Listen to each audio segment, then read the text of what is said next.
That's how we own it. What's good, family? It's your girl, Tamika D. Mallory. And it's your boy, Mysonne, the General. And we are your hosts of Street Politicians, the place where the streets and politics meet.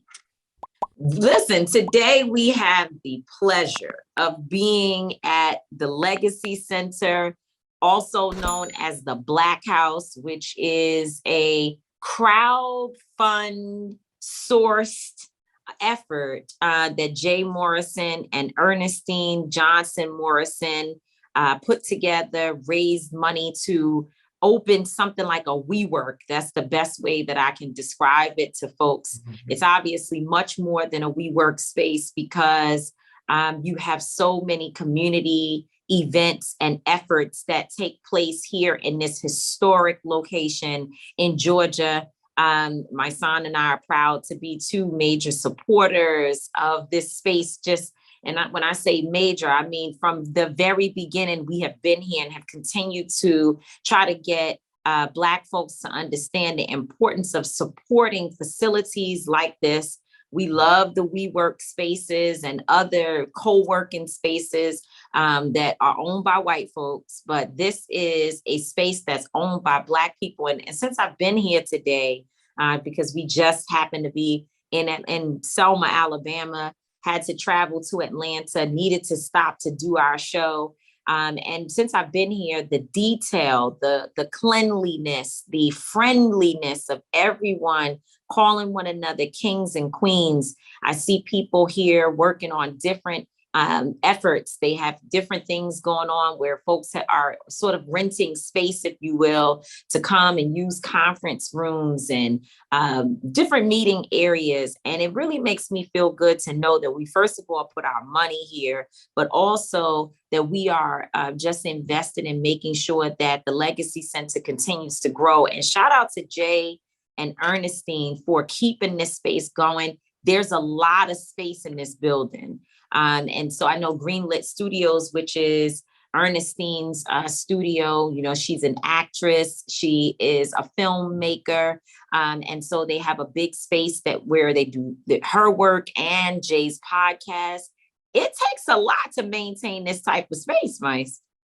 It does, man. And when you, like you said, when you look at the detail and the cleanliness and just the whole persona and ambiance of the place, it just gives you like Black excellence, man. So I know it takes a lot to maintain it. Shout out to Jay and Ernestine and everybody else. The staff here is just, they're wonderful. They're helpful. They came in here. Do you need anything, King? They gave us the red carpet. And it's not just because it's us, it's everybody. I see them treat everybody with the same level of, enthusiasm and respect. And that's what you want to have, So I'm definitely proud to be one of the first supporters and one of the partners with Tref Life in this Black House situation. So if you're in the Georgia area and you need a space, they do event spaces, they have party, they have all different types of spaces. So if you're in the Georgia area, look up the Black House, and make sure that you try to patron, Yeah, get some dollars with your own.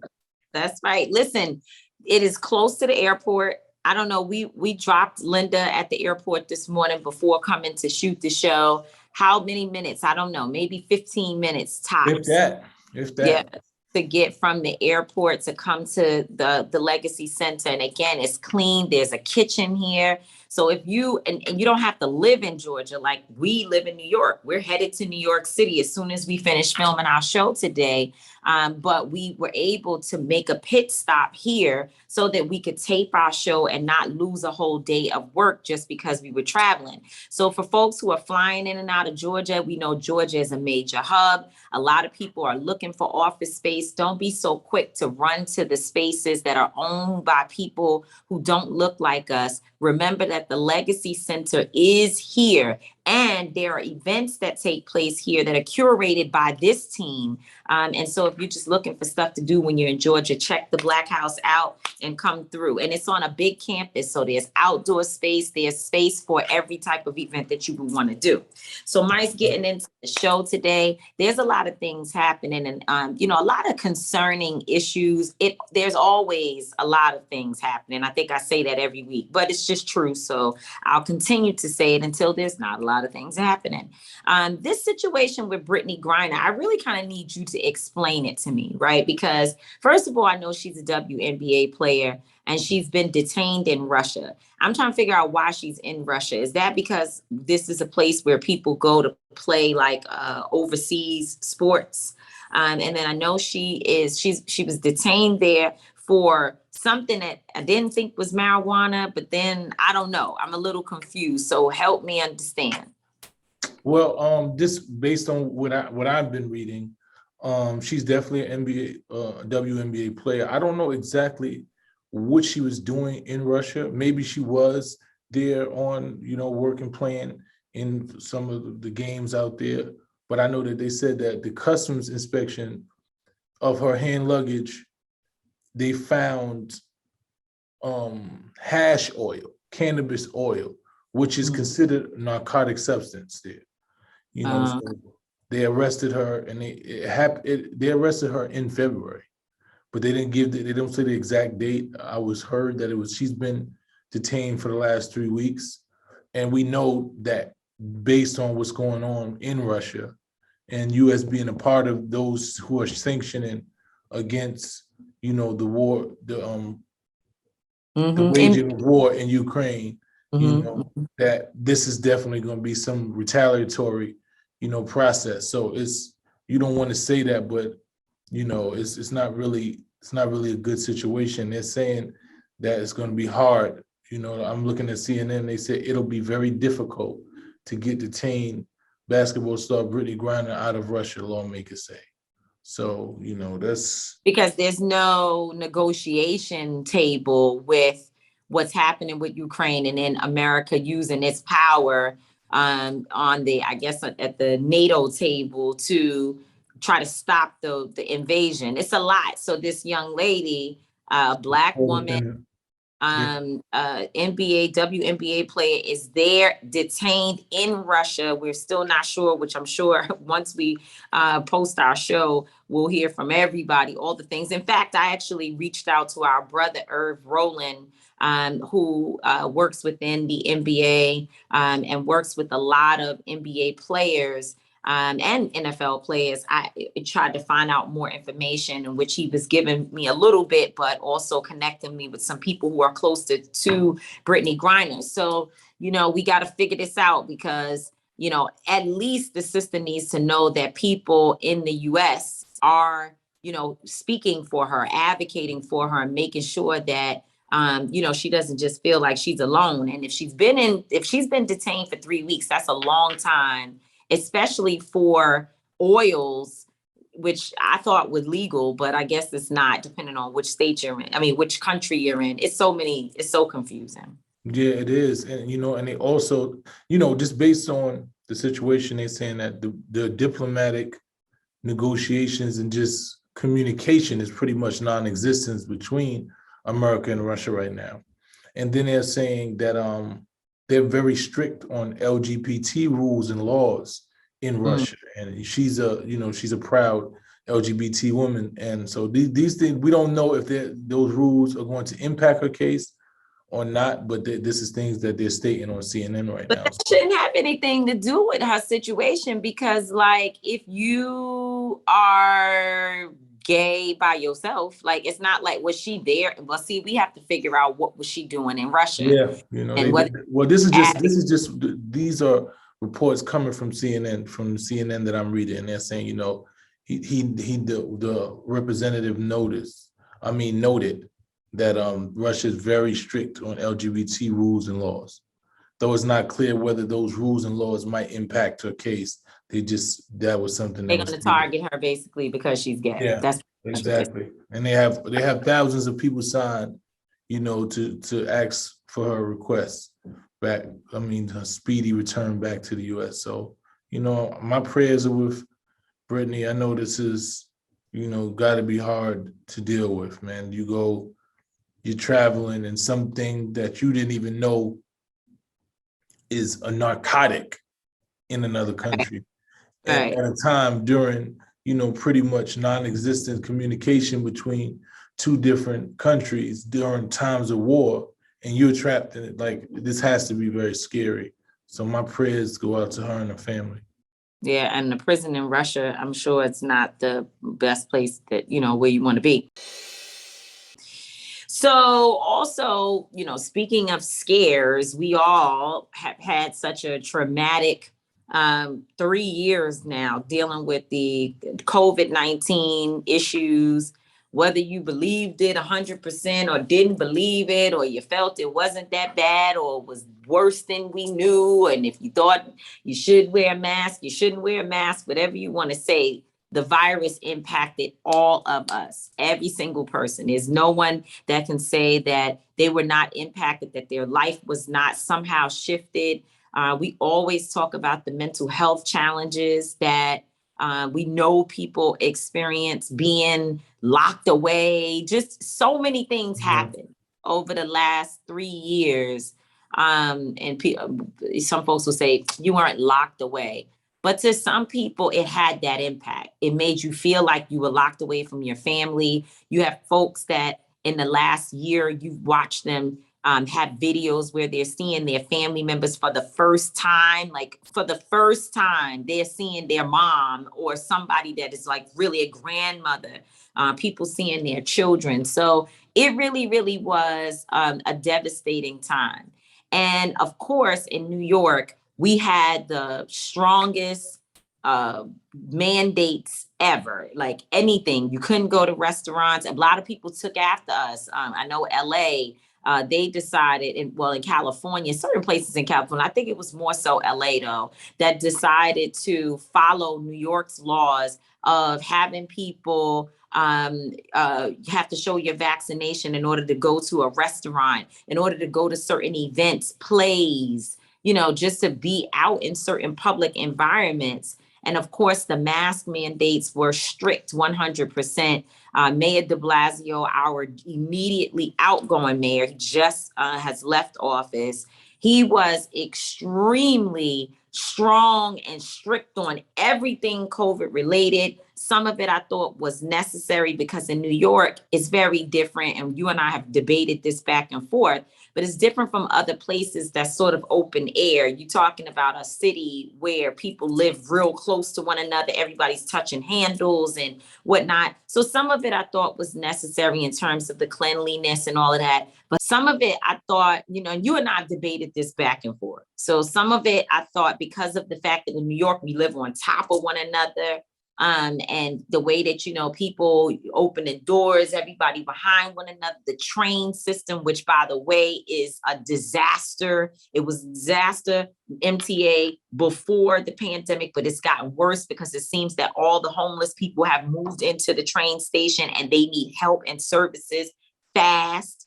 And a lot of different people who have mental health issues. So some of it I thought was necessary in terms of cleaning and all of that.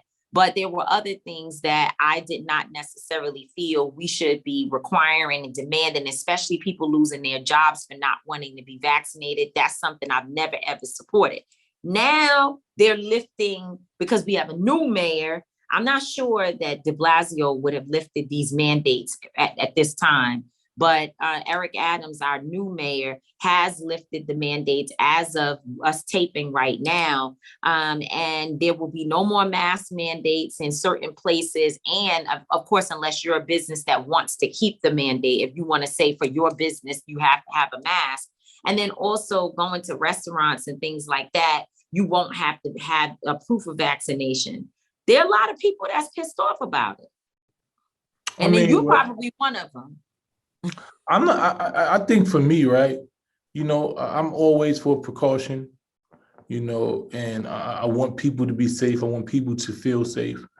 I just never was with the word mandate. The word mandate, imposing your will upon somebody's, their bodies and things of that nature. It just never was something that was okay for me. I don't think anyone should be forced into being vaccinated. I don't think anyone should be forced into wearing masks all day. I think the people who feel that it makes them feel secure and safe, you should wear it, and or you should take it. I just think those things to me it just took away civil liberties of just human beings, So now what happens? A lot of these people who took vaccines because they wanted to be able to go to restaurants and they wanted to do all these things, and they felt pressured to even be able to live a human life. Now these people say, okay, it don't matter no more. And it's a lot of people who never took it anyway. So you're moving around with people. It just, a lot of these things never made sense. Just like, the whole situation with Kyrie and him not being able to pay home games, but the visiting teams who have people who are not vaccinated they can still play. Like, none of those things make sense. You got people, the players have to be vaccinated, and the people who come in don't have to be vaccinated. So it just really, to me, it's like, what are we really saying to people? Did it really make sense? Is it really adding up to anything? So, I mean, I guess time will tell. I guess you have to make that decision for yourself. You got to be able to say, okay, does it make sense to me? Am I safer now? Did anything change, in the way that we handling it now? Or these people who haven't been vaccinated are still able to do all the things they've been doing, and some of us had to get vaccinated and didn't, so I just guess we just got to see, hopefully, I want to see how this plans out, because I'm a Brooklyn Nets fan. I want Kyrie to be able to play in the Nets stadium. So I just want to see how this affects his eligibility to be able to play. Hopefully they'll be able to pick up Kevin Garnett, and so that's one of the main things for me, is like with sports, and basketball was probably the only sport who really suffered. The rest of the sports didn't. You had Aaron Rodgers and them who weren't vaccinated or anything, and they were able to play games the whole year. But you had somebody like Kyrie who, took his stance and decided that for his personal, health and his own personal readings based on his own studies, for him, he decided he didn't want to, and he was penalized, and people made fun of him, and people called him all types of names. And now we right back to where you can just do whatever you want. So it's like a lot of people experience unfair treatment, based on these mandates and certain things. So, I'm just interested to see how do people move forward. What is going to be the response? I don't know. I mean, I agree with you. It's interesting, because there are people who was like, I'll never go to a restaurant in New York City. They went to Westchester, they went to New Jersey, and they are determined not to be vaccinated. So you still now have those people unvaccinated without masks, and now being able to sit right next to you in a restaurant. You won't know the difference. Then you have people who felt forced. And when I say felt forced, I'm talking about people who were emotionally damaged because they had to get this vaccine. Emotionally damaged. Like, it was a lot of stress on several people, including family members and friends, people who are close to me, that were really going through hell, making the decision about whether or not they had to take this vaccine. And now to see that these, the mandates have been lifted. I mean, I believe that they should have been lifted, because here's the thing. It's all about going in the right direction, right? Like, people were saying before, oh, they went from 10-day quarantine to now it's down to 5. And there were people who were like, why does it have to be, now all of a sudden? And it was like a big deal. And I'm thinking to myself, if you live in a society where something bad happens, there's supposed to be measures to clean things up and get it to a place where it doesn't have to be as stringent as it was in the very, very beginning. That's the goal, is to move towards things being, better, right? And so if we went from 10 to 5, that means we're going in a good direction to eventually come from under all of this. So of course, the mandates being lifted, it's a good thing, especially because how many of our friends and people we do business with that came, I'm just thinking about at one point, I don't even know whether she's vaccinated now, but anyway, I won't even say her name, so we won't even get her targeted. But someone who works with us, is very close to us, came from out of town, and we couldn't go out to eat because it was freezing and raining outside, and she wanted to take us to lunch, and we couldn't go out to eat because she was not vaccinated. So these things, we hope will change. But how does it impact somebody who felt they had to take that needle? And it's just, I don't know. Like you said, it all remains to be seen. And there's all kinds of hypocritical stuff that goes on in this damn country. So, hey, what else is new? And speaking of, hypocritical stuff, I don't know, maybe it's not. And maybe sometimes we're a little too hard, or I don't know. I'm starting to feel like maybe it's me. But, I've been watching the news, and obviously Ukraine is like really messed up. Like, it's really messed up that Putin one man could just decide he's going to go bully some people in another country. It's not right. And I see all these people being like, it's not our problem and we this and that and the third. But as we all know, it is our problem, because if you're looking at them skyrocketing ass gas prices up there, you know that we are being impacted. There's a lot of stuff that is being impacted based upon what's happening with Russia and Ukraine right now. And there's going to be more. And we have not seen the full extent of it. It could potentially get violent here in the US. So we're in a situation here where you can't ignore world crises. You have to know what's happening. You got to be aware. And there have to be people within the activist community and the advocacy communities like Sean King and others who help to dissect what's going on every single day so that we are aware as well. It is not okay for us to just be ignorant. Like, we got to know what's going on in this world, because guess what? If we were paying closer attention to what was happening with Iraq and the oil and the war and all of this stuff, perhaps we would have been much more knowledgeable when those planes hit in 9/11, or in the Middle East, because that's more than just Iraq. You're talking about a whole bunch of shit that was happening at that time that I don't think a lot of us were really paying attention to. So with that being said, with this Ukraine situation, yes, we need to know, but we can also feel violated to some extent that we as a country that is all over the place. In the US, we got mad issues.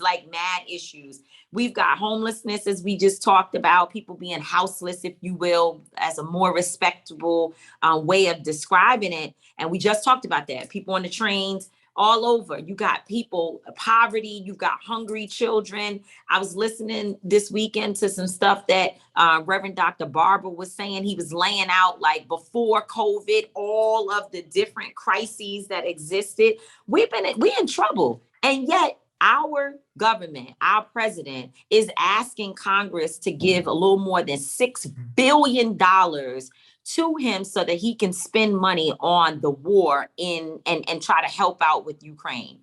Yes, we have to protect our interests. You said that on the last show.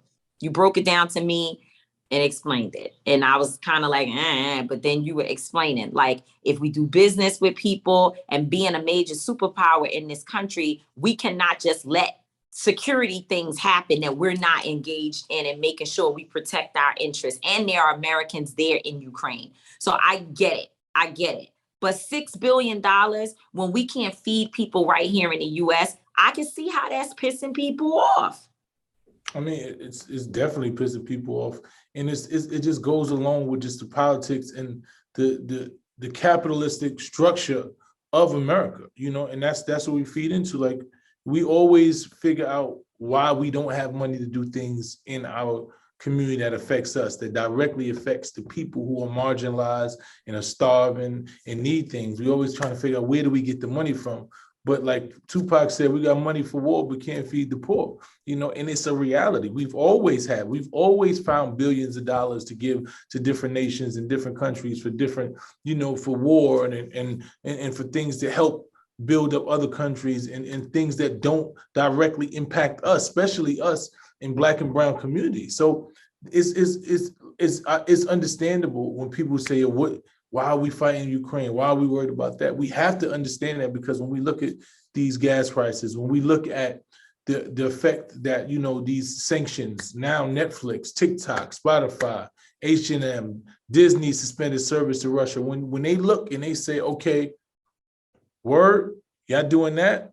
Now, when you really understand that, those are declarations of war. They're banks that their money has been trapped in and held in. Their economy is plummeting.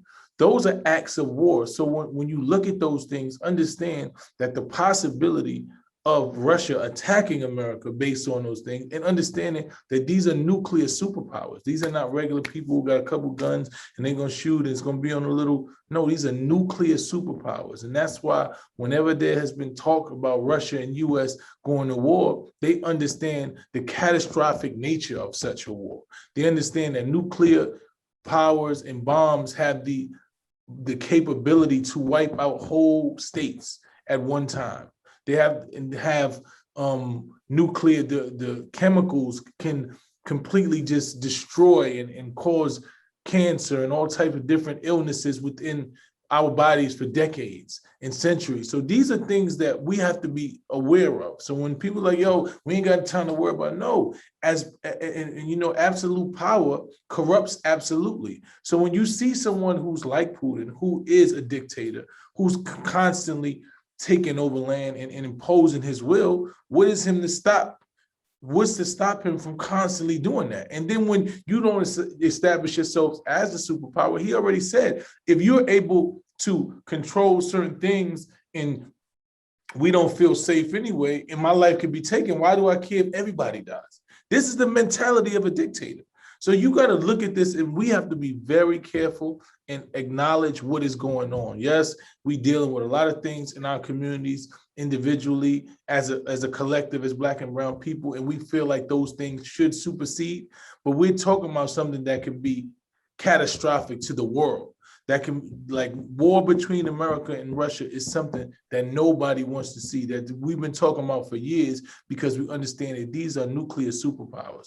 So we have to be very attentive. I know that we look on our block and say, well, we ain't got nothing to eat, and we trying to figure out this, and we got gun violence, and we talking about police brutality, and my man just got shot. Yes, those are very serious things, but this is also something that's going to affect not just you, but your kids, and to see if they have kids. So this is a serious situation. Well, but then my thing is, and I agree with you. I mean, I completely agree and understand what you're saying. But I guess, and that, as in fact, I'm going to use this as my thought of the day today.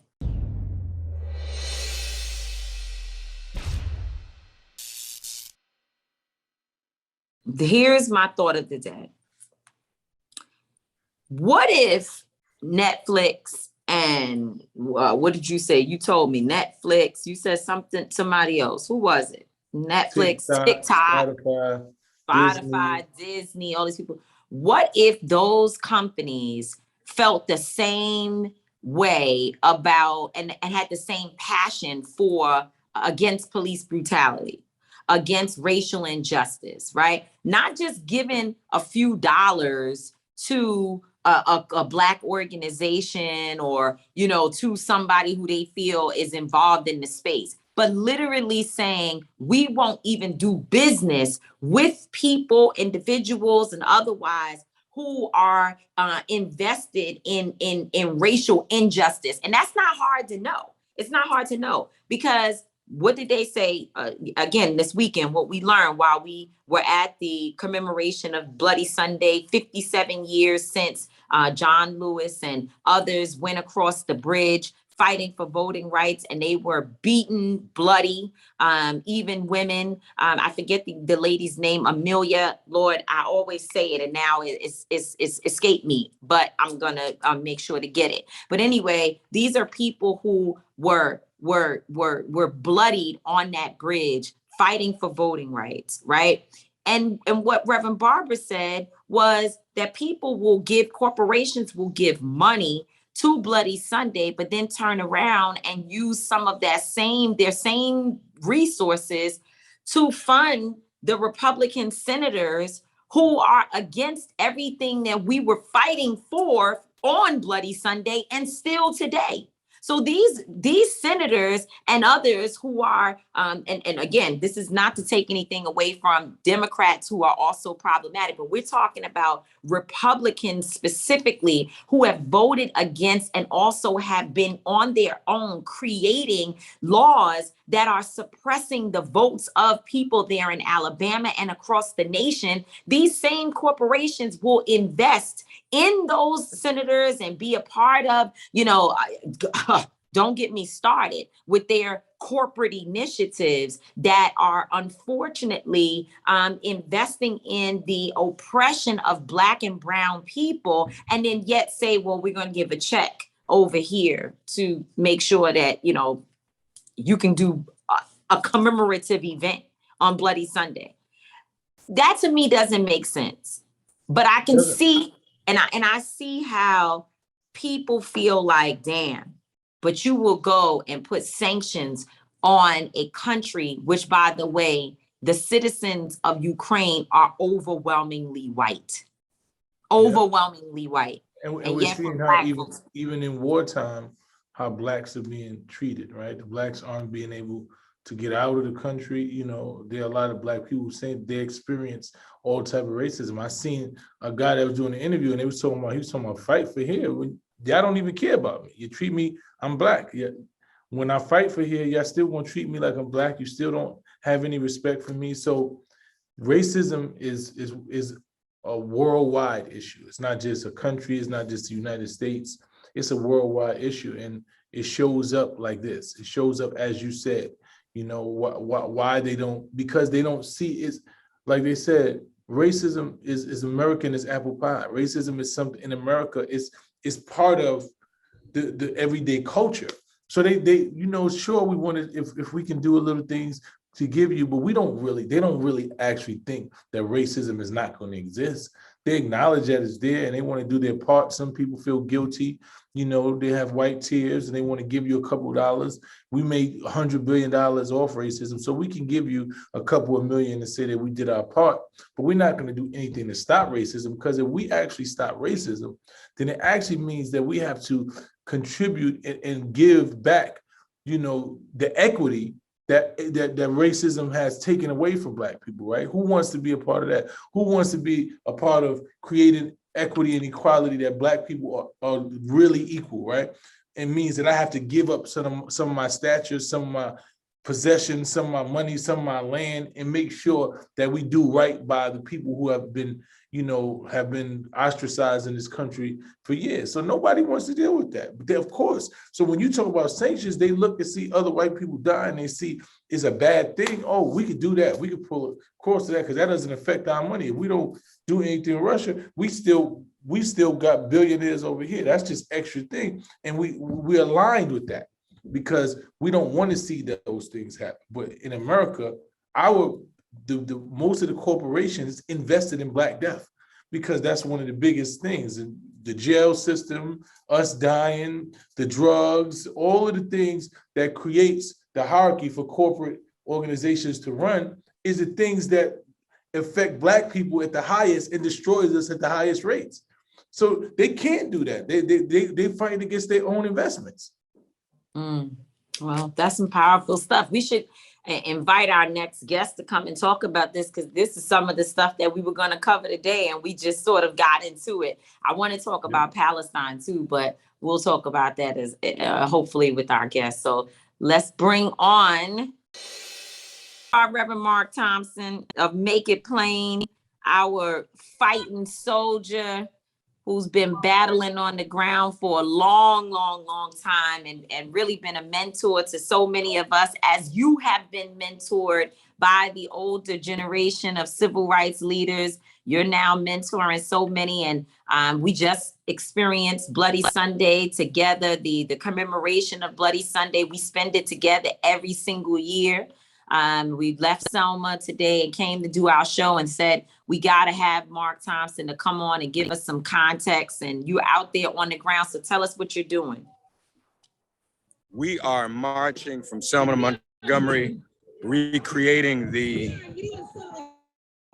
march that occurred 57 years ago, when Dr. King and others, John Lewis and others, Ralph Bunche, Coretta Scott King, Kwame Ture, Willie Ricks, all marched to support the community of Selma and to demand voting rights. On March 7, 1965, there was a Black Lives Matter march planned to avenge the death of Jimmy Lee Jackson, who had been killed by the state troopers in Marion, Alabama, during a voting rights protest one evening. And the plan was to march Jimmy Lee Jackson's coffin to the state capital of Montgomery to avenge his death.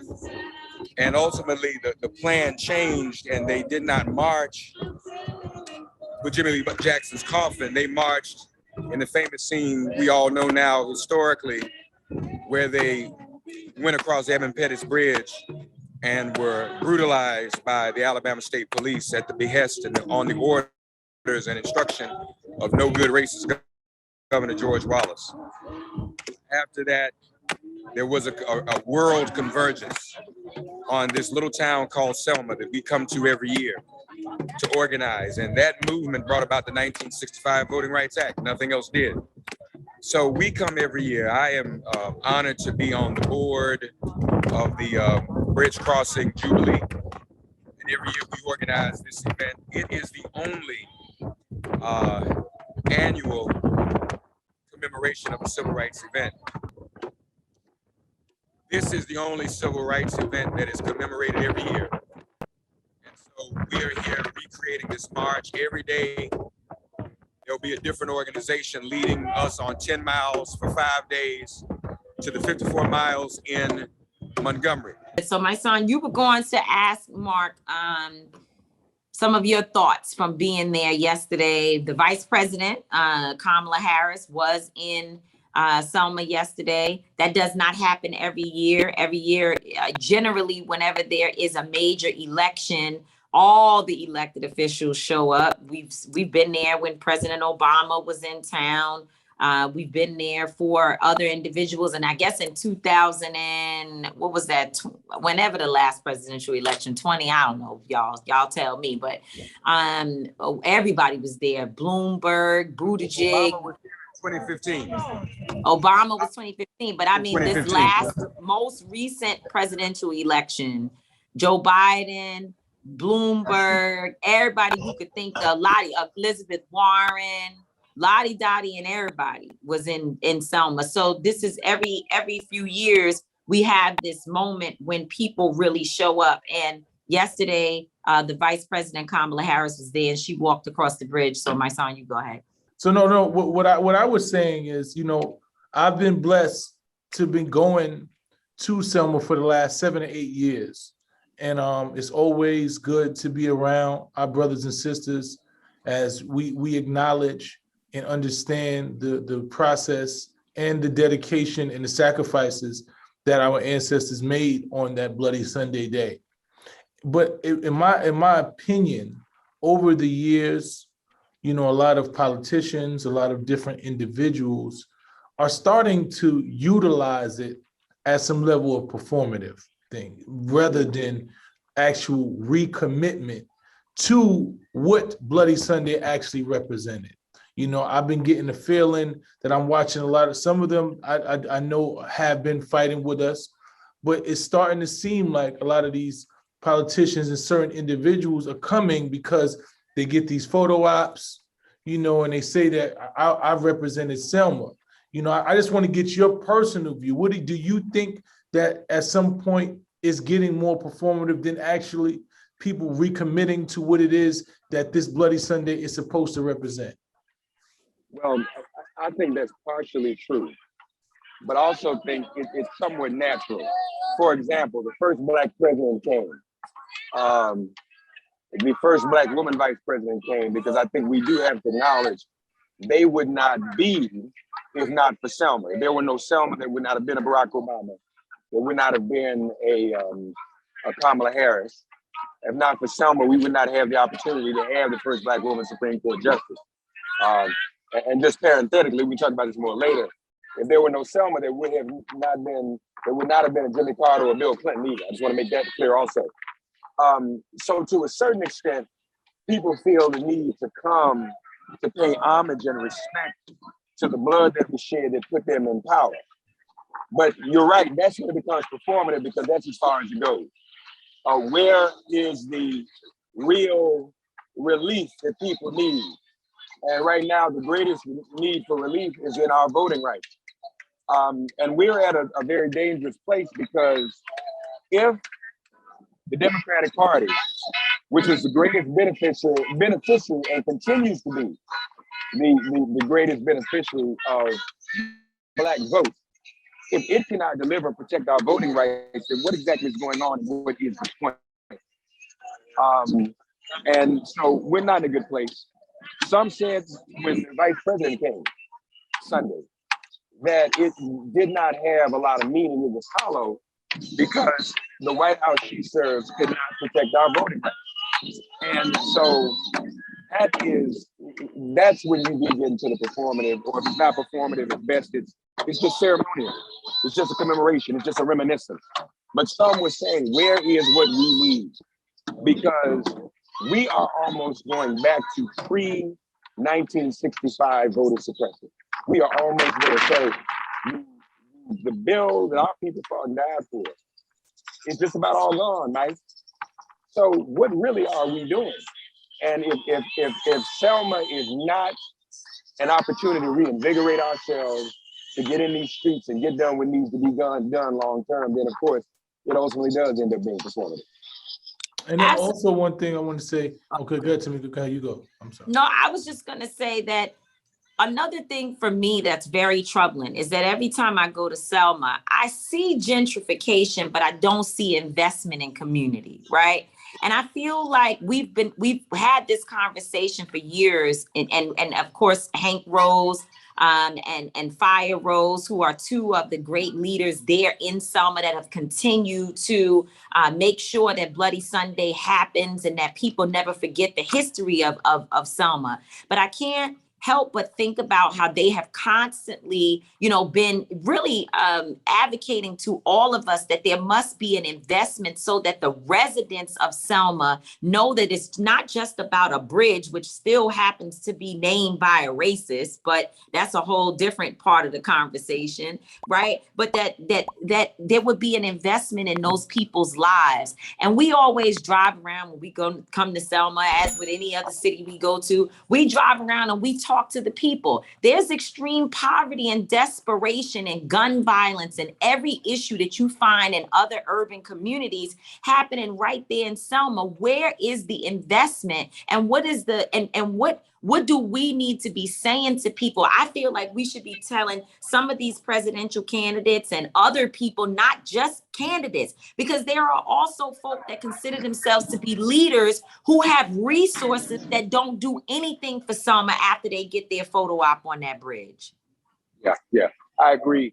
And Selma is suffering economically, as a matter of fact. Selma, the level of poverty in Selma, the lack of jobs, the lack of opportunity is real. One thing Congresswoman Terry Sue said emphatically, I heard for the first time on the bridge, is that, what is the point in having a commemoration in a place if we're not upholding what the people need in that place? Selma is poor. Selma has had an increase in gun violence. Selma has had 25 murders in recent months in this little small town. And yet Selma only has about 28 police officers, what I'm told. I mean, so there's nothing there. That's the other thing. People come to Selma to commemorate, but then nothing is left behind. And so to the point of performative, see, whether we can get voting rights or not, this Cliff Albright, Black Voters Matter walking by, whether we can get voting rights immediately or not, all them politicians on their bridge the other day can bring some type of economic opportunity to Selma tomorrow. They can all do that if they would but choose to do so. And so that has to happen. And it ought to be treated as a sacred space, not just once a year, but throughout the year, so that its residents can find jobs, get some sense of income, get off the streets, all of that. But that is what's in jeopardy, and that's just not what's happening, and it has to happen. But for the first time, I'll say, I've been coming down here and organizing in Selma for over 20 years. I've lost count, not quite 30, but just over 20. This is the first time this year that I have heard that type of commitment and that type of conversation about real economic investment and economic opportunity in the city of Selma. The last thing I'll say on that is, because it is such a tourist location, I mean, there's some cities, as we all know, who thrive, cities which thrive economically when it comes to tourism. You can create jobs from tourism. You can live, that time, y'all seen it. You can make some money for people and create jobs for people if that is the biggest industry. That could be the most lucrative industry in Selma, if there are those who would but just do it. I have to wonder, though, whether the reason it's not being done is because there's still some level of resentment for what Selma stands for. Maybe we really don't want Selma to be successful. Maybe we want to continue to punish this little small community. And some of the people, hundreds of them, whose names we all know John Lewis's name, But there were people on that bridge with him who were still alive, who were still in Selma. You all saw yesterday, and that's one of the things you all got frustrated. Speaking of the politicians, they were pushing the foot soldiers. We call them the foot soldiers, those who were actually on the bridge March 7th. They were pushing them out of the way to get on the picture and get in front and be seen, you know, and that was despicable to all of us. These are the people who were beaten up for the sake of voting rights and beating up on that bridge in Selma. You all probably hear Rev Barber's voice behind me. They're getting ready to have a program. This is one of the stops here. I just wanted to kind of come in and give y'all a minute to hear that and get a glimpse of that. Reverend Jackson is also here with us. And this is a committed group of people. Every day this week, someone is going to be, some organization will be marching. National Action Network has today, the NAACP Legal Defense Fund, Black Voters Matter, all of the labor organizations have a day. So we're organized. We're here believing in this. There's somebody you know. Wade Reverend Jackson. That's Tamika and Mysonne's podcast. I saw him yesterday out there. I said he's gonna walk as long as he can walk across that bridge. And I understand. Hey, Reverend Barbara. Hey there. So, Mark, my son, I know you were going to jump in, but I was going to say, I didn't think about the angle that there is possibly resentment about Selma, right? But I did think of this conspiracy theory that I don't think is too much of a conspiracy. I think it's more of a theory.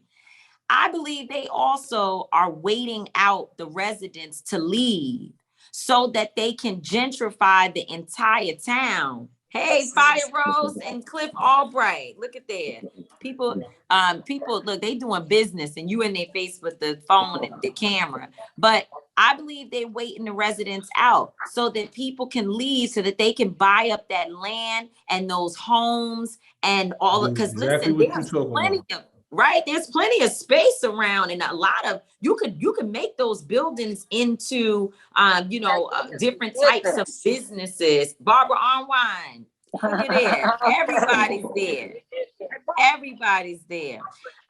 These are all folks who have been in the fight. Just for those people who are listening or watching, what we're seeing right now is Reverend Mark Thompson is walking through the first stop on, I don't know if it's the first stop, but one of the stops today on the march from Selma to Montgomery, which is a historic march. Folks think about the bridge crossing, but what they forget is that they weren't just crossing the bridge just for the sake of having a march over the bridge. They were walking from Selma on one side of the bridge to Montgomery, which is 54 miles down the road.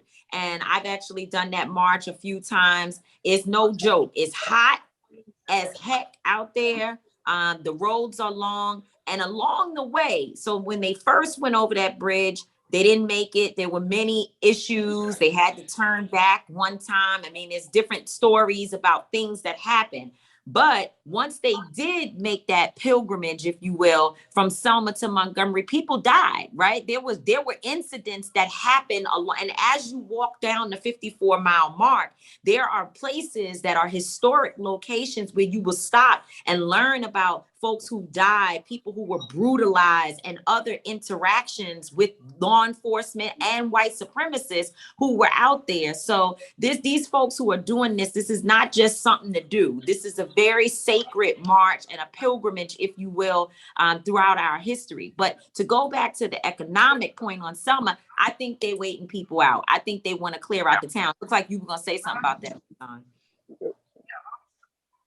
No, I definitely agree. You know, when you look at just the level of poverty that they are allowing to happen in that town, in the space, especially right by the bridge, where all of those things, like you said, those can be used as tourist place. They can be selling memorabilia from different things, and everybody would come there just to see that if it was something that was highlighted and promoted properly. So when you watch and you see that a lot of those buildings are abandoned, a lot of the property has been destroyed and left to be destitute and decrepit, you have to acknowledge that it's for a reason, and I think that if, and I want to go back to this, you were talking about a lot of these, elected officials and people who come there. I don't even think that they have to invest all year, right? I think that if everyone who went there through that year, hey. I just want to, I know you all interviewed me, but I think we do well to acknowledge Ahmaud Arbery's dad, who was Yes, sir. How you doing, brother? That's I met him a few times. Mysonne show. And we need to understand, he is here. This is consistent with what happened 57 years ago. There's no delineation between Jimmy Lee Jackson, who was killed in 1965, and Ahmaud Arbery. And we're still dealing with things. And it says something, despite what this family is going through, he and his family have joined us on this march. And I just wanted to thank him for that. And my brother, thank you. Thank you. Yes, sir. We all standing together, brother. We love him, man. He's a strong brother. Yeah. Yes. Gotta keep it on. Thank you, brother. Keep going, King. Yes. Right. That's right. We actually met him at the trial for the officers, and Not the officers, for the white men. For the white men. Oh no, what I say, I apologize. For the white men. We actually met him at the trial. And Same thing. Vigilantes are officers are vigilantes, but we get the point. There you go. We're just gonna make sure we put it in the proper context. But yeah, we did meet him. But I just want to say, like, if people made a commitment to one day, if those politicians who want to come and get the notoriety for being in Selma want to say that they love, hey, Latasha. You got everybody. You got everybody. All our people. They're doing their podcast. I'm on their podcast. Our podcast. It's okay. We love you, Latasha. We love Latasha. These are all our. No, she asked a very specific question. Where y'all at? That means why we ain't there marching? We got to get back home to these kids. I gotta get to these kids real quick. But like I was saying, if they would make that one investment, if each of them would say, you know what, we're gonna invest $100,000 to Selma to do something for Selma this year.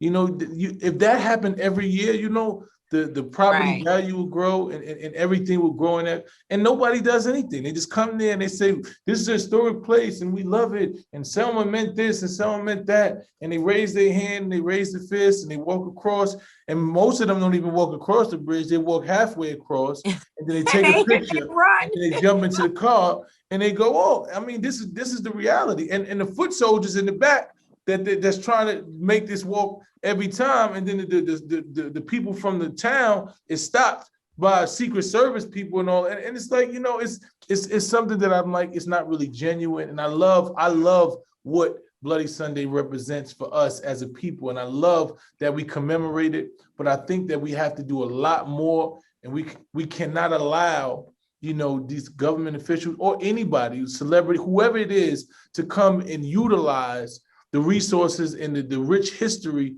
of Selma without investing back in. Yeah, no, I agree. And let me say before you go, Mark, because I want to shift the conversation, so I'm gonna give you a last point on this. But the way in which the people, the community, is sort of boxed out of being just a little bit closer, where they can really see and experience what's happening, that's very disheartening to me as well. And I think it's something that has to be addressed, because people were sending us messages on social media saying, what are they doing all the way over there? We can't really hear, and people are passing out. It's super hot on Sunday in Selma at 2 and 3 o'clock in the afternoon. And it's almost like, because people are so caught up in the celebrity of the moment, there is not enough attention being focused on the community that should be the first touch point. So I think there is, and I don't know that people are doing it on purpose. I think it's just that we are so celebrity driven at times that we need to be reminded of the need to engage the people. So go ahead, you're gonna have a point on that. Well, I agree with all of you both are saying, and we just don't know what to do anymore, to put it that simple. Sometimes the easiest explanation is the simplest one. We don't really understand our power, and we don't organize in the way we organized in 1965. As you all know, a lot of times, folks, when you come to Selma, it's also cathartic because some of us stay up all night in the St. James Hotel and talk about these things. But I remember when everything shifted. See, in 65, during the whole civil rights movement, the politicians reacted to the movement. The movement didn't react to the politicians. Yeah. Lyndon Johnson exploded. If you ever want to hear some real history, even get a few laughs, listen to the LBJ tape. And he says he gets up every morning. Before he gets the National Security Advisor report, the National Security briefing, he wants to know what Martin Luther King and Dick Gregory had said about him overnight. That is what started his day. That was the influence that the movement had at that time. We abdicated that. And somehow our movement became absorbed by the Democratic Party, and not even an ideology of the Democratic Party. Just this, that whatever we do or whatever we want done can't happen unless we get Democrats elected. That became our end rather than our means, and it absorbed us. I was sharing with a young person today. This isn't that long ago. The three of us were alive. I was involved in it. Some of the biggest victories of our movement in the 80s, we blocked Robert Bork, Ronald Reagan's Supreme Court nominee. We couldn't do that today. We did that in the 80s. We overruled Reagan on the Martin Luther King holiday. Reagan, the most powerful Republican president in recent memory, we beat him on the Martin Luther King holiday. We also beat him when it came to sanctions against South Africa. Today, we don't have that mentality. We weren't discouraged because Reagan was a Republican. Today, this is what we say. Well, we can't do any of that stuff unless we get Democrats in office. We didn't wait to get Democrats in office to defeat Ronald Reagan on those three very important issues. What happened to us? Martin Luther King and all of them didn't wait for a Democrat to get in office to do what they needed to do. And when a Democrat was in office, they held that Democrat accountable. So something has happened to us where we have forgotten. And all these, I'm gonna be honest with you, some of our organizations have made it their cause, their mission to see how many times they can get invited to the White House. Not to hold the White House accountable, but to be in the meeting, to take pictures and do all of that. They were holding up the march the other day, taking pictures with the White House. We were like, some of y'all go to the White House once a week anyway. Why do you need to see them in Selma too? Why not let the people in Selma see the Vice President Kamala Harris? And so, you know, I don't know whether some of what is happening too and what happened in Selma on Bloody Sunday when Kamala Harris came there, let me try to put this as diplomatically as I can without violating the confidence she confided in me. But sometimes you don't know whether she herself is being steered in a direction so that she can fail. I'll just leave that there. You know, there were just things that I observed that troubled me. Yeah. Got the first Black woman vice president, and what she expressed to me privately, it gives me pause to wonder, you know, what is really going on. It wasn't her decision to keep the crowd from her. Whose decision was it then? And if this were a white male vice president, and the president was about to be 80 years old, there would be a runway prepared. Go through history, y'all. Every incumbent vice president is promoted as a successor to the incumbent president. That is not happening to the first Black woman vice president, the first South Asian woman, the first Jamaican American woman. She checks about 9 boxes, but that's not happening for her. And several women came up to me, even some white women. The president of the National Congress of Jewish Women, National Council of Jewish Women, spoke to me after the march. I said, Mark, why is this woman not being elevated in the way that a white male vice president? She stopped me on the bridge to ask me that. I said, you know, these are all questions we have to answer. So when we look at all of it, all of these things are problematic. The lack of our voting rights, the performative aspect of this mice, whereby people coming to take pictures and nothing can really be done about it. What did the news media do? Mama Ava Carruthers at the practice conference called me last night. I wasn't even back in the hotel yet. All of the coverage on television was more focused on the vice president's remarks about the Ukraine. We're obsessed with the Ukraine. And don't get me wrong, it's a terrible thing. We want that to end. We want that war to end. Putin is a maniac. Trump is his marionette. But we were here yesterday for Selma.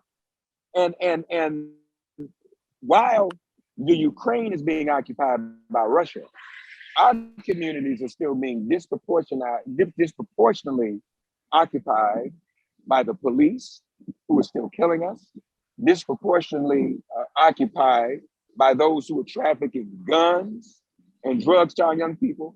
So we all in a war. One community's suffering in a war is not greater than another.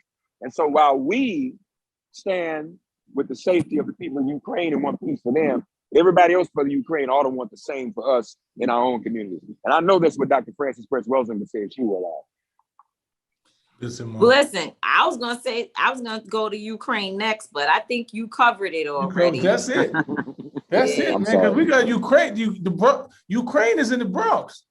You know what I'm saying? And Ukraine is literally in the Bronx right now. So you telling me they done stabbed a little young boy up 6 years old yesterday in the Bronx. So as much as my heart bleeds for everything that's going on in Ukraine, we have to acknowledge that we are at war in our own country, you know, and like you said, you know, watching the vice president and just seeing, there wasn't a level of energy, right? It seems as she's just dealing with a lot in herself, just understanding, like you said, we're noticing that she's not being lifted and elevated. Her voice is not being pushed in places that it should be pushed, where she has the right to talk, where, you know, all the issues that are going on in our community, she should be the first one speaking up. You know, blacks got this president elected. Blacks got this whole ticket elected. Her voice should be elevated. Black women have been the backbone of the Democratic Party for how long? Her voice should be elevated.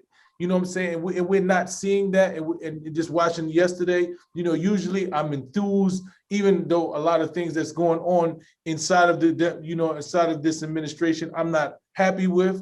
But usually just hearing her speak gives me a level like, okay, she sounds strong. But I didn't get that yesterday. I didn't get it either, and I have Mark. to be honest, I didn't get it. I didn't get it. You know, I mean, I was a little concerned. I think we all kind of felt the same thing. And, you know, people get tired and it's hot and there's so much pushing and pulling. Selma. It was Selma. It was your moment, Black Queen. It was your moment. You was in Selma. You were speaking in front of your constituents, your people in your backyard with all these people died and sacrificed so you can be where you are right now. You're supposed to leave that place on fire. And, you know, that wasn't what happened. Well, I think it's a learning experience for us too, because frankly, vice presidents are supposed to be secondary to the president. But I think this is a special case. Let's all remember how she got there. This sister was not the first choice. Right. She is the vice president because Chris Dodd, who was the former Senator Chris Dodd, who was the search committee chair for the vice presidency, went public and said she was too ambitious. So that caused a reaction, a viral reaction amongst women throughout the country, not just Black women, but all women. So wait a minute, you're punishing her for being too ambitious. Now, because the movement said, you now have to respect her because you called her ambitious, you can't disqualify her for being ambitious. That still does not mean they don't think she's too ambitious. So, okay, we'll give you a job, but we ain't gonna let you do nothing. We're not gonna let you be seen. We're gonna make sure that you don't have as big of a crowd as someone else might have, okay?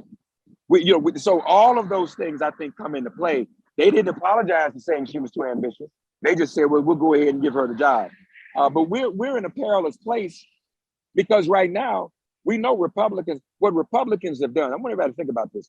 What Republicans have done is move to those two extreme big words, Tamika, that Dr. King used at the March on Washington. He said, interposition and nullification. They have made that, they have codified that in law. So now the Senate literally does not function. And Martin III called me, he said, Mark, what are we gonna do? I said, well, I'm telling you what we have to do.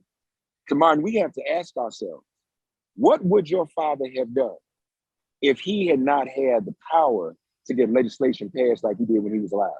The power of Dr. King, he not only could put people in the street, but by putting people in the street, he got the 64 Voting Rights Act passed. He got the 64 Civil Rights Act passed. He got the 65 Voting Rights Act passed. In 68, after he died, because it was already in the line, in the hopper, he got the Fair Housing Act passed. That was passed in memory of Dr. King not long after his assassination. But that was the will of the country at the time and the will of the people in power to follow that lead. That was logical. People in the streets, people had a demand, you passed legislation. If this Senate were in existence when he would have been alive, and this filibuster would have been in full effect, there as it is today, in the form that it's in today, not a talking filibuster like it was back then, we would have gotten none of those pieces of legislation passed. Mm-hmm. And so the answer to our problems is meditating and studying and trying to understand what would Dr. King have done. And what do we know, Mice? Malcolm X came to Selma. See, we none of this was by accident. Malcolm came to Selma. He had already been ousted from the nation. He was coming to Selma to join Dr. King. That was the plan. Malcolm could have been killed at any time, but he wasn't killed until he came to Selma. 2 weeks after he came to Selma, met with Coretta King, went to visit Dr. King in jail. They killed Malcolm X. The agreement was that when Dr. King got out of jail, he was in jail in Birmingham at the time, that he and Malcolm would go together and petition the United Nations under the International Declaration of Human Rights in terms of what our people were dealing with. Dr. King agreed to go with Malcolm. They were going to stand together. If Malcolm and Martin had been able to come together, stand together, and organize together, this whole country would have been forever changed. And on that, Mark, man, the mic there, because that's what it is. Thank you, Mark. Thank you so much. We knew you were the right one to help follow up to our Bloody Sunday experience.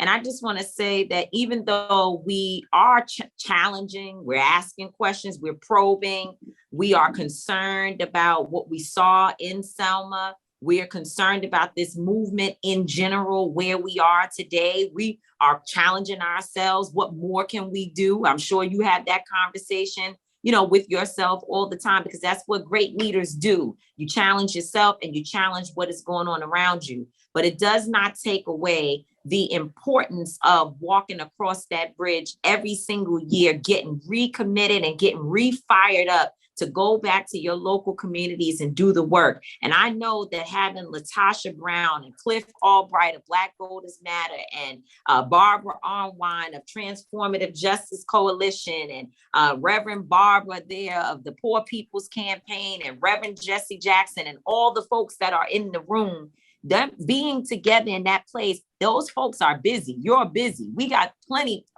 of things to do, including the fact that people have families. As Mysonne said, he's got to get back to his children. And yet we still take the time to be together and to show up in that space, because every single day, the fighting that we do on the ground, we have to be reminded that there were people who suffered a greater sacrifice and challenge than we have. But we have a responsibility to keep this work going. So I just want to thank you for being you deal with everybody's stuff. Yes, not just in Selma, but in all of these situations, everything from the Million Man March to the marches on Washington to the Women's March to everything. We always can depend on Mark Thompson to be at the center and to be a great voice. And if anyone if you missed it, you need to pay attention to the fact that Mark Thompson runs a program like nobody we know. Well, bless you all. Thank you for having me. Let me just say, folks, what the three of us have all under the sound of our voices is also irrevocable solidarity. We all got to stick together. Our enemies are always constantly trying to divide us. What me and this sister and this brother have together is an irrevocable solidarity. We need that all with each other. We need that with all of our movements and our organizations. I come to Selma to get re-energized. Selma is our political Easter. There was blood, there was a crucifixion. We come here, the people on that bridge were crucified. The top of that bridge was our political Calvary. And we can either wear crosses around our necks or we can wear little Selma bridges. It's all the same thing. That's why our people's blood was shed for the sins of America to change this country. So we invite people to come to Selma, get re-energized with all of us, and then get back out in the streets and fight, and all of us stick together. and not allow Yeah. our enemies to divide us, to have the unity that Dr. King sought, for which he was killed, or for which Malcolm was killed. That is our calling. That is our mission. That is what we must do as a people. How can people follow your show? And because, you know, you got to do your business on here too, Mark. So folks on Twitter, Make It Plain, on Instagram, Minister with 2 T's, on Facebook as well, Make It Plain, makeitplain.com. Just look at Make It Plain. We are everywhere. You make it plain. We love you, Mark. You the man. Love you all too. Peace. Thank you, Mark. God Be bless safe. you. All right. Man, that was really, really good. I mean, Yeah. people need to listen to what Mark said. I mean, we got to find a way, because I know we put out clips of the show, but sometimes folks don't, you know, go and really listen to the whole show and get the full context. Somehow we need to really make sure that people get an opportunity to hear what Mark just laid out, because there was a lot that was in that, you know, short time that we had him on with us. Yep, it was a lot, man. Mark is like an encyclopedia, man. He's been around, he knows the history, you know, and he's able, like his show, Make It Plain, he's able to give it to you in context that you can actually understand. And he's been around some of the greats, and he's been in the rooms with the greats, and he's organized, and he's done so much. So it's a blessing that we have someone that we can call a brother with that level of expertise and knowledge in this area, man. So always a pleasure just to listen to Mark give it to you like he give it to you. We learned so much. I mean, the gems that he dropped in the end, where he talks about Selma, and he talks about Malcolm X, right? Yeah, well, I'm talking about where he explains how Malcolm X came to Selma. We know that Malcolm and Martin were starting to get closer. We know that they were starting to put their differences aside and realizing that they were more powerful as a unit.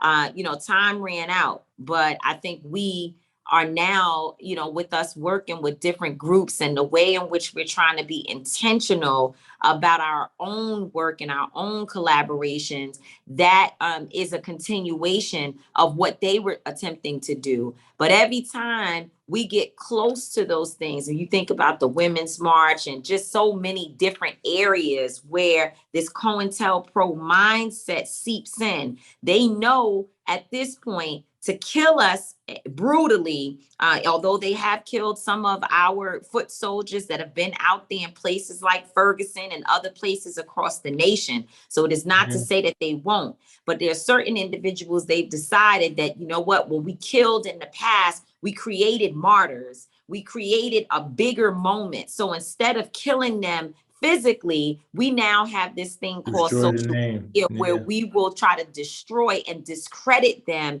and make sure that people don't really trust them enough. And we keep the communities dumbed down with, the whatever kind of nonsense they continue to pump into our minds every day.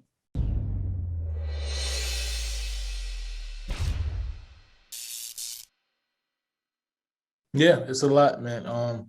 Just in the spirit of that, I've been trying to make my I don't get it go just a little bit left, and go into certain things that's of the culture, and just talking about division, just talking about separation, just talking about how they try to devalue us and disrespect and normalize this level of disrespect and devaluing us.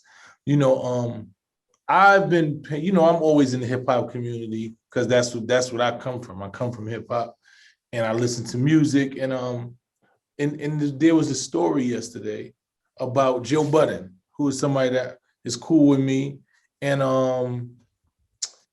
they have a group called Slaughterhouse that Eminem have signed. It was Joe Budden's, it was Royce 5'9", it's Joel Ortiz and King Crooked Eye. These are dope lyricists, and so everybody, they never actually released a real album. That people wanted them to release an album. For some reason, the Slaughterhouse album never really did what it was supposed to do, and a lot of people wanted them, like, yo, Joe Budden's had retired. Royce said, he had pretty much moved away from it. Everybody had moved into different areas. And listening to Joel and Crooked, somehow they got a deal on the table to do a Slaughterhouse album, but the rest of them didn't want. I don't know the particulars of it. Neither here nor there. They got a deal, and I think they're releasing a project coming up shortly called "The Death of the Slaughterhouse" or whatever.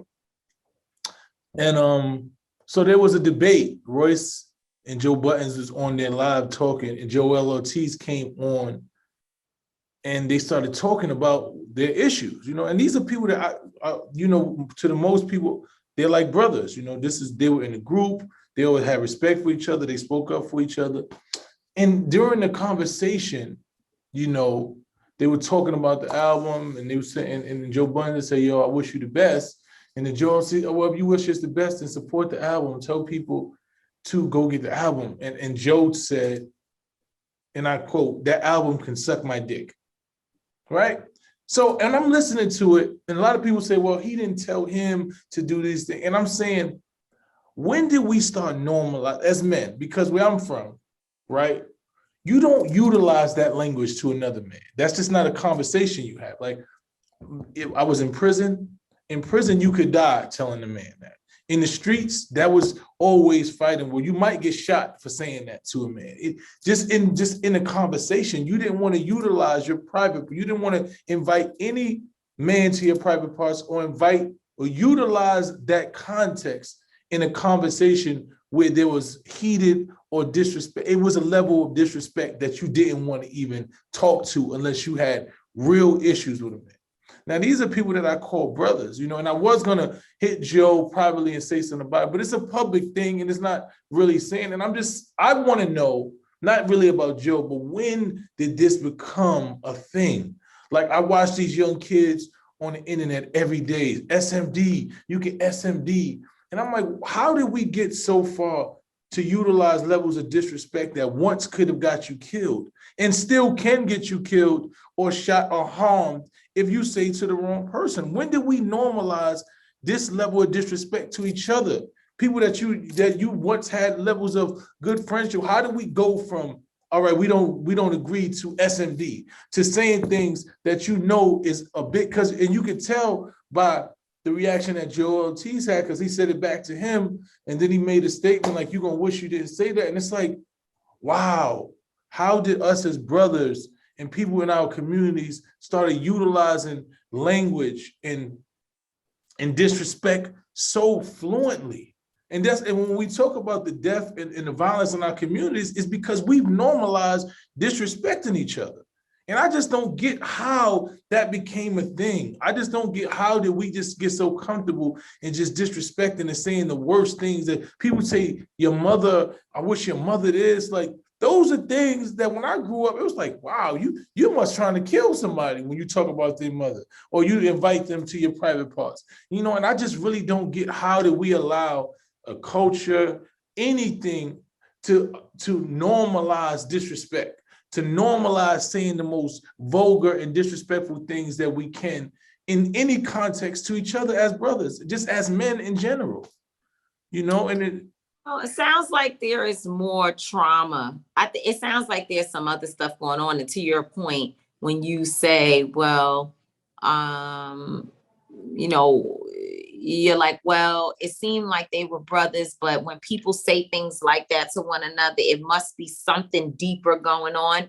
That's what it sounds like to me. But I would just say that from the larger context, that's just what's happening in the world. Like, everything, everywhere we turn, even the way that young people deal with their parents, even the way that young Black men speak to their mothers. I watch it every single day, it's like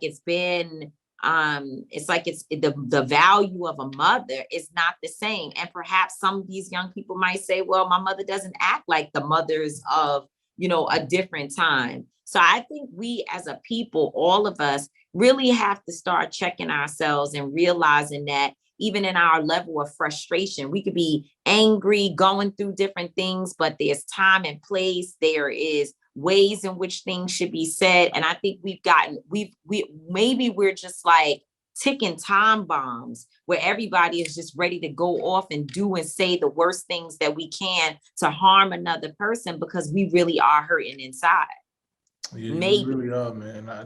It saddens me that we've normalized this level of disrespect, and it's directly correlates to the level of violence in our communities. Because when you normalize disrespect like that, and you can say the most disrespectful and the worst things possible to just people that you don't really have any real animosity and real anger towards. These are not your enemies. These are people that you've been in community with, people that you've been in relation with, people that you once called family. When you can utilize certain terms, when you can get into argument with your brother and talk about you going to shoot him, or one of your family members say, I'll shoot you and I'll kill you. It's like, how do you want to harm someone that, how does it get that bad? How do we get so comfortable with this level of disrespect, or just willing to take you completely out of here for a disagreement? And it's just like, man, we have to do better, and boycott Black murder in this campaign. We have to talk about those things, because I realize that those are direct correlations to what's going on in our communities, man. So I want to start the healing, man, because I'm just flabbergasted. I watch disagreements and arguments, and they play out on the internet, and it's public, right? And that's what I say all the time. When you publicize negativity and you publicize, conflicts, and you say certain things to people, it's not just like you saying it in the room with me and you, and we can go out. There are people that you said this in front of, and the male ego says, I can't allow you to talk to me that way. And then there are people who are going to edge you on and say, oh, you soft. People see me, people watch you de-escalate a situation and tell you that you soft. But my ego is not, I don't have any problem with that, because the movement and the trajectory that I'm on now, it's about, de-escalation, right? I don't have any ego. I don't think that because I don't want to hurt you or I don't want to fight with you makes me soft. There are a lot of people who don't abide by that. They think you trying to de-escalate something means that you're scared or you soft. And the internet will, project that, continue to heighten that sense of ideology. So if we understand that, why would we publicly disrespect people who don't have the emotional confidence and strength to move past their ego? That with this energy of violence is going to be incentivized, because now you done disrespect this person or perceive disrespect to a level that 1 million people have seen, and they're going to be DMing them and say, oh, you soft, you ain't do nothing bad, you let them talk to you like that, this and that, and they got to deal with that. And it's like, we just got to do better, because, until we acknowledge the problems and the way that violence and negativity is spread in our communities, there's no way that we're going to be able to stop it. Mm. So with that said, we have another dope episode. Shout out to our brother, one of our mentors, one of our educators, Mark Thompson. Make it plain. Make sure you go to his show. Shout out to everybody. We didn't talk about this, but March 9th, today is the anniversary of the passing of the late, great B.I.G. Biggie Smalls. He's one of my influences, man. I never got to meet Biggie Smalls, but his music definitely inspired me into hip hop and what he meant so much to just hip hop in general, not mainly to Brooklyn and New York, but what he meant to hip hop in general was something that has lasted till now. It's been about over 2 decades since Biggie's passed, and he still has an impact that is unmatched. Only person that I see with that level of impact is him and Tupac. So shout out to the late great B.I.G. and shout out to his family, his daughters, his son, his mother, everybody that he left here, the whole Junior Mafia, which is my family, Lil Kim, R.I.P. Today is Biggie Day. Salute you, Big King. Yeah. And with R.I.P. that said, Biggie Smalls. yes, Biggie Smalls. baby. And with that said, I'm not going to always be right. Tamika Mallory's not going to always be wrong, but we will both always, and I mean always, be authentic. Salute. Peace. Listen to Street Politicians on the Black Effect Network on iHeartRadio. And catch us every single Wednesday for the video version of Street Politicians on iWomen.tv.